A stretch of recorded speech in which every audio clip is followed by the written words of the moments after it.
Welcome, MuddyTV Cribs, to my home. Hello, I'm Angela Getting, and welcome to my home. I got on this tour through some friends. They had seen where Muddy River News was looking for a home to be on kind of a decorated Christmas tour. And I had friends tag me, and I said, well, sure, why not? And I'll tell you a little bit about the house. This, well, first of all, let me tell you about the neighborhood. This Anton Binkert and John Cruttenden were the creators of Quincy's first Covenant neighborhood on Park Place. The first house here was in 1888, and John Batchy was the architect, and it's at 1220 Park Place, which is the house on the corner with the round window. There were some provisions that had to be followed. They had to be brick or stone, and there could be no entrance to the front street. It had to all be alley, and they all had to cost at least $3,000. So, and the house just directly west of me was Anton Binkert's house. So my house specifically is the August and Anna Dick Dorkenwald house. And Anna Dick is a sister to the brothers who owned the brewery and ran the brewery. And August Dorkenwald was president and CEO of Dick & Brothers Brewery. And on the wall over here, we have a stock certificate from Dick & Brothers Brewery. And then we have a picture of the brewery back in its heyday. So we'll move on from the vestibule and we'll come in the front parlor. This parlor would have been where people were received in the house. So it would have always been the most fancy and the most highly decorated with the most expensive furniture they could find in the house. It has a beautiful, beautiful tall oak fireplace. I have several fireplaces in the house, but I have not tried to light any of them. I haven't had a chimney sweep come, so that'll come another time. So let's go on into the dining room. The dining room is a very interesting room in that it has a split fireplace. And there are a couple others on Park Place that do have a split fireplace. What does split fireplace mean? It means that, and there's a fireplace directly above in that room, but what it means to have a fire in this, you have to have draft. Well, in all fireplaces, you have to have draft. But in this one, the air would be sucked up one side, and then it would come down the other and circle around and go up. And the house has leaded windows. This house was built it was either 1896 or 1897. And by the time the Queen Anne style started to come around, leaded windows were more important at that time than the stained glass. And there's if you can look into the front parlor, you can see the large leaded window up there. So this would have been the dining room where all the parties were held and all the fun and, well, Christmas. And we can hit the kitchen next. The kitchen is the warmest room in the house, so I like to stay in here some. Now the kitchen, the cabinets in here are not, this is not original. There's some people who did a lot of work in this house, and this is butternut, and this was brought in from Vermont or New Hampshire, and I can't remember which one. And these were all hand built. And when I was on the home tour, the man who did the cabinets and built them actually came on the tour and was pleased to see them here. I did put in a new countertop to go more with the kitchen. And this is a Palladian leaded glass window that would have been where you go up into the third floor where the ballroom was. This, I met the people last summer who actually moved this window down here. And the framing of this window is just the same as the framing that's up in the staircase to the third floor, but that's a darker wood. So, and before we go any farther, I see a refrigerator over here. We need to see what's inside. Okay. Well, stuff. Little espresso martini. Yeah. Eggs and bagels. That sounds all like good stuff right there. Yeah, I think so. All right, what else we got to see? Okay, well, let's come on back to the back room.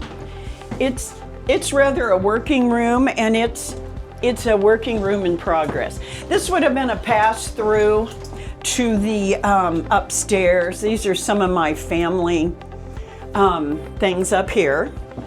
And this would have been where they could call on this little dealie, this little phone here. They could call and ask for help. Call in the house here? Yes. Oh, okay. So it was an intercom system. Yeah, basically. Oh. And this room, we're going to pretend this is just a wall and not a door. This is the room where I spend a lot of time. This is rather a mess over here because this is where I do a lot of things.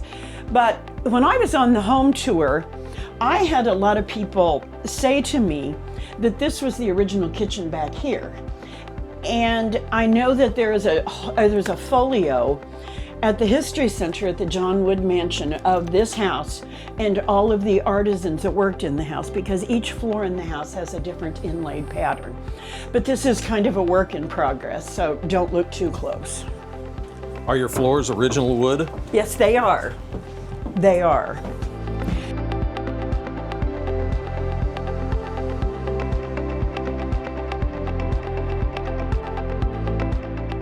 And now we will go into the gentleman's parlor.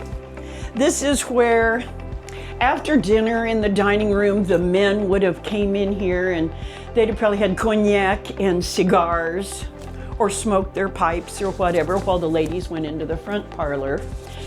And they might have had a little glass of wine, I don't know. I have some family items in here.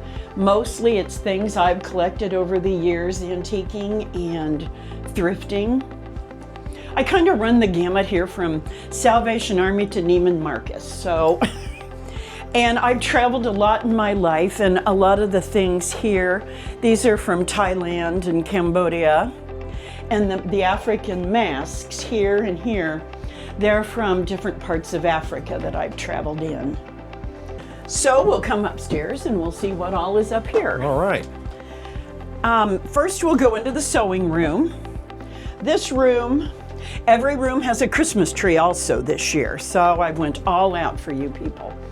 But antique dolls and a lot of things that, more stuff that I've collected over the years. This would be my grandmother's sewing machine. And this would be my great-grandmother's clothes from the 1850s and 1860s. Authentic 1850s clothes? Yes, these Wow. were her clothes, and I have a whole tote full of her clothing. Even her stockings and her, there's pantaloons, stockings, and camisoles, the whole thing. So my family plays a big important part in what I have in the house. We'll go over to the library. This room I had built, had I lived here a couple years maybe, probably close to a couple years, and my goal in my life is to always have a big library with a library table and leather chairs. So my collections are in here. I had to wait 55 years before I could afford to build one, but we have it here. And it also has a Christmas tree. And I collect antique books, but they're mostly all around in the house. They're not just necessarily in this room at all. So, I don't know, here's a picture. These are good. This is my dad. He was in World War II in the South Pacific. He flew 48 missions, and he also did aerial photography. What kind of plane did he fly? What were those? Yeah, that's a good question. I can't remember. It wasn't a P-38. It was a... P-51? No, he had told me that at the beginning of World War II, he and a friend went to California and they worked at Consolidated Vultee. And when he was there, he always told me the story. He said, I will never get in one of those planes and fly. And when he got to the South Pacific, that's what they put him in. And And he said it was great. And he said the first time they went out on a mission, they all took their parachutes off and they sat on them because they were loaded with fuel and it took forever to get to where they were going. And he said they came in on fire in that mission the first time. And he said they never ever took their parachutes off again. And he had some really, really amazing stories of World War II and the things that happened. Good things and kind of some bad things, yes. But, all right, well, let's go next through here. And we can go, this would be my bedroom. Another Christmas tree. This bedroom set is a mahogany set. The dresser, the bed, and the chest and the night table, and it's a mahogany reproduction of an old bed that you would find in the South, a plantation bed. And what happens is when you pull these out, they would put posts down in here, and then they would drape the mosquito netting over the top, and so in the summer they could be protected from mosquito netting. People come in and they knock these off and they think they broke it, and it's like, no, you're good. You're good. You got to play that up in the future. I know I should. That's true. So, and this is my grandparents, my mom's parents, and here's my dad and I, quite some time ago, obviously. And this is the bathroom off of my bedroom. And like I said, a tree in every room. So what's really nice about this is there's an upstairs porch out here. So you can have your soak and go sit on the porch in warmer weather. And in my house, most of all the upstairs bedrooms have transoms. And of course, when the house was built, there was no central air and there was no heat except for the fireplaces. So this allowed for ventilation in the summer and in the winter. Okay. And then on down here, we have another bedroom. And this is my travel wall. I don't have all of my travel spots in here yet, but I have some of my absolute favorites. This was a really snowy day when I was here.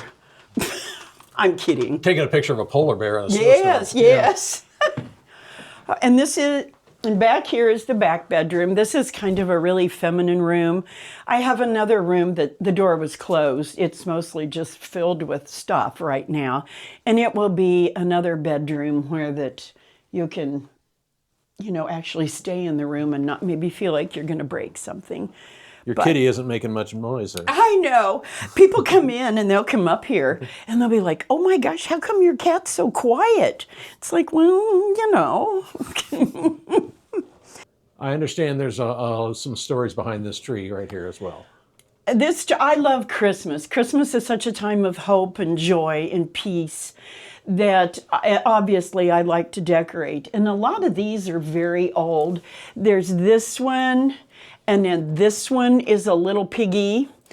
And there's some others in here. And they were from some of the very first light sets ever. I have a few of my parents, these, and then this. And there's a couple. Where's it at? This little pink pig here. I found these in an antique store in southern Missouri. There were 3 of them, and the entire amount of the writing is in Russian. So I have no idea what they represent. Maybe I don't know if it is the 3 little pigs or not, but those came from Russia. I remember these from my tree when I was a little kid. Yes, I'll find those in antique stores occasionally, and I'll pick up one when I can. That's beautiful. Thank you very much. Is it time for you to go yet? No, I guess it is. I think it's time for you to go. Okay. Goodbye.